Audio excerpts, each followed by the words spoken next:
Hi friends, welcome to Relax Recipes. இன்னைக்கு நம்ம Kerala style வெள்ளையப்பம் எப்படி பண்ணலாம்னு பார்க்கலாங்க.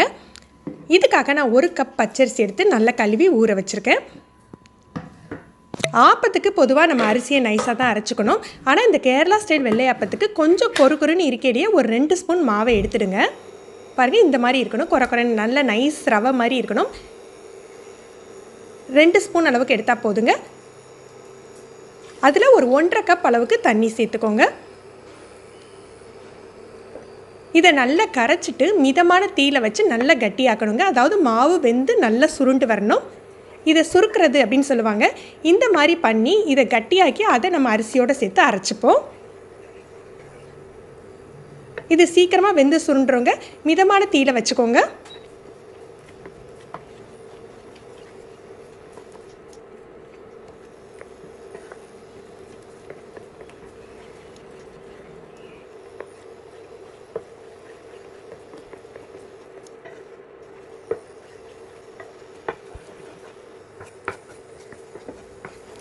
பாருங்க நல்லா கட்டியாயிடுச்சு.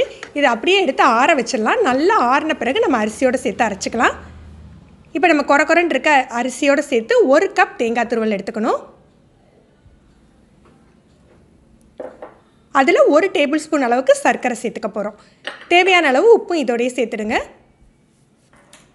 இன்றைக்கி நம்ம ஈஸ்ட் போட்டு தான் பண்ண போகிறோங்க. இதில் நம்ம மாவு குறுக்கி வச்சுருக்கோம் இல்லையா, அதையும் சேர்த்துட்டு 1 டீஸ்பூன் அளவுக்கு ஈஸ்ட்டு சேர்த்துக்கோங்க. இதெல்லாம் சேர்த்து நல்லா நைஸாக அரைச்சி எடுத்துடலாம். நீங்கள் மாவை அரைச்சிட்டு தான் ஈஸ்ட்டு சேர்க்கணும் இல்லைங்க, மாவோடு சேர்த்து நம்ம ஈஸ்ட்டையும் சேர்த்து அரைச்சி எடுத்துக்கலாம். இது ஆக்டிவ் ஈஸ்ட்டு தான், அதனால் உடனே நமக்கு பொங்கிடும். இதை ஒரு பாத்திரத்துக்கு மாற்றி ஒரு லைட்டாக கலந்து மூடி வச்சிடலாம். நம்ம ஈஸ்ட்டு சேர்த்துருக்கிறதுனால ஒரு 3 மணி நேரம் 4 மணி நேரத்துலேயே மாவு நல்லா உங்களுக்கு பொங்கிடும்.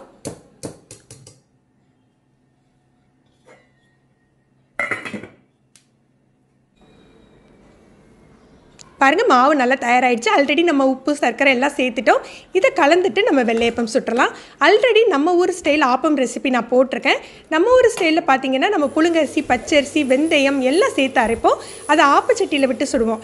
இந்த மாவையும் நீங்கள் ஆப்பச்சட்டியில் விட்டு சுட்டுக்கலாம். இன்றைக்கி நம்ம அந்த ட்ரெடிஷ்னல் ஸ்டைலே செய்யலாம். இது நான்ஸ்டிக் கல்லுங்கிறதுனால நான் எண்ணெய் சேர்க்க போகிறதில்ல. லேசாக எண்ணெய் தடவி விட்டுட்டு கொஞ்சம் கனமாகவே விட்டுக்கோங்க, பரத்தி விட வேண்டியதில்லை. விருப்பப்பட்டீங்கன்னா எண்ணெய் விட்டுக்கோங்க. இதை மூடி வச்சிடலாம். மூடி வச்சு வேகட்டும்.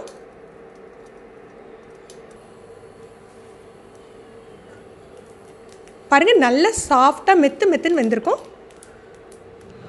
நீங்கள் நம்ம ஊர் ஸ்டைல்லையே ஆப்பச்சட்டியில் விடணும் அப்படின்னா இதை விட கொஞ்சம் மாவை தண்ணியாக கரைச்சிட்டு நம்ம ஆப்பச்சட்டியில் விட்டுக்கலாம்.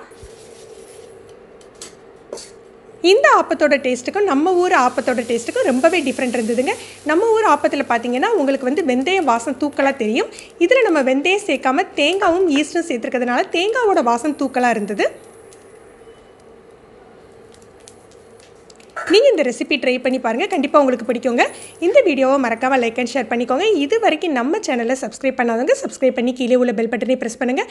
அப்போ தான் நம்ம சேனலில் போடுற புது வீடியோக்களோட நோட்டிஃபிகேஷன் உங்களுக்கு இமீடியட்டாக கிடைக்கும். தேங்க்யூ.